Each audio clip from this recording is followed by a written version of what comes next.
Have you ever told yourself that your child's sleep was just a phase?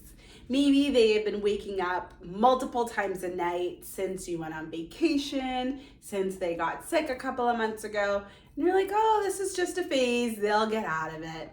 But sorry to tell you, if it has been longer than a week, this is no longer a phase. This is a habit that has been created that they cannot get out of. So welcome. If you've never seen another one of my videos, my name is Jensine Casey. I am a certified pediatric sleep consultant, a mom of 3, and I help families just like yours find your ideal sleep situation so everyone can sleep through the night.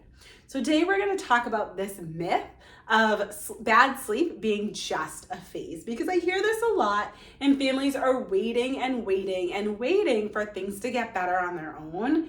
But unfortunately, oftentimes they don't, and we have to actually make a change in order to see differences. I forget who said this, but like the definition of insanity is doing the same thing over and over and expecting a different result. And this applies to sleep very, very realistically, because if we're doing the same bedtime routine every night, responding to our child in the exact same way, every time they wake up, we feed them back to sleep, we rock them back to sleep, but we're expecting them to just stop waking up and looking for that some random night. That's not going to happen. So we need to introduce something different so that they can have a different reaction as well. But I am gonna start like a little asterisk and say, yes, babies do teeth. They do get sick. They do go on vacation and things get different, yes. But if your child's phase is lasting longer than a week, then that means something else is going on.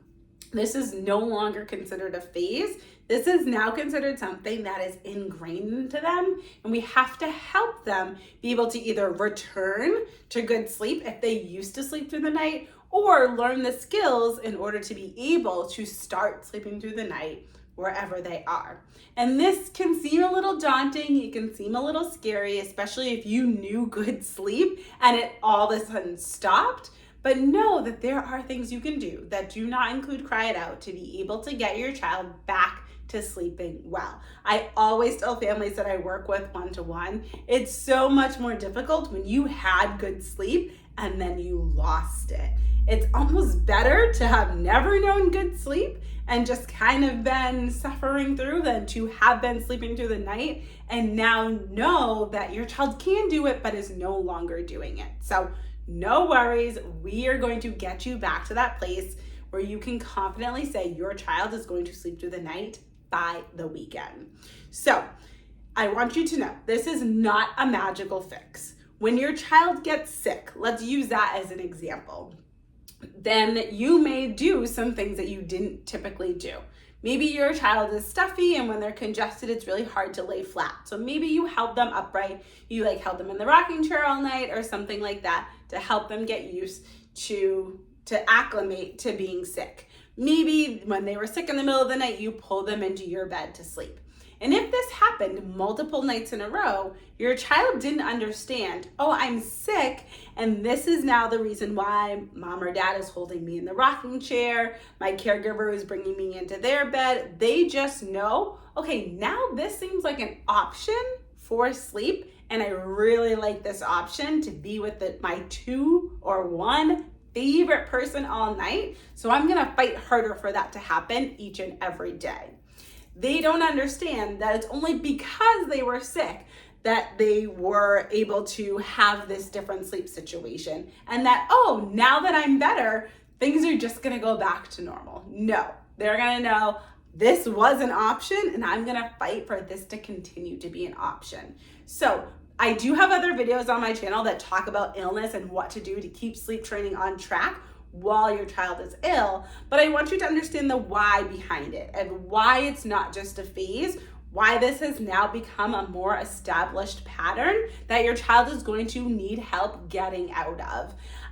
And if you are interested in helping teach them more independent skills, but you're very, very nervous about what that would look like, you know that cry it out is not an option for you, but you feel like there's nothing else, then I want you to go to the pinned video on my channel. It's going to explain exactly how you can get your child to sleep through the night in less than 7 days without having to do cry it out. Because yes, while cry it out is effective, it is a very outdated method that does not align with our parenting styles nowadays. So while your pediatrician may tell you, just let them figure it out, put them in the crib, they'll be fine, it does not feel good with our current parenting trends. So this video is going to explain how you can get the sleep that you desire without having to do something that's going to feel like torture for everyone.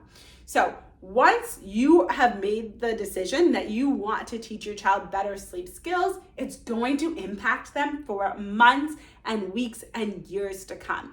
Once they have these independent sleep skills, they're going to be able to use them wherever they are. When they do get sick, they'll be able to bounce back faster because you're gonna have the knowledge to be able to get them back on track and to keep them on track while they are sick.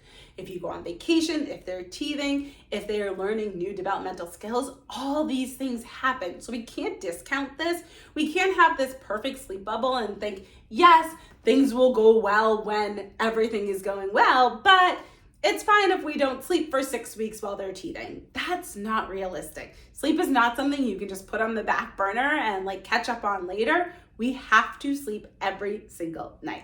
So yes, there will be disturbances around teething, around illnesses, around learning developmental skills. But again, if your child's sleep is disturbed for more than 1 week at a time, we should not have 2 weeks, 3 weeks, 6 weeks of disturbed sleep. That means something else is going on. So if something else is going on with your child and you're watching this video and thinking, oh my God, it's been months of disturbed sleep ever since we went on vacation, ever since they got sick, ever since they got their first tooth in, then I want you to comment your particular situation in the comments and I will get back to you on the best way to move forward so we can get you back to the sleep that you need and deserve. So again, if you are looking for a way to help your child sleep through the night, go to that pinned video in my channel and I will see you over there.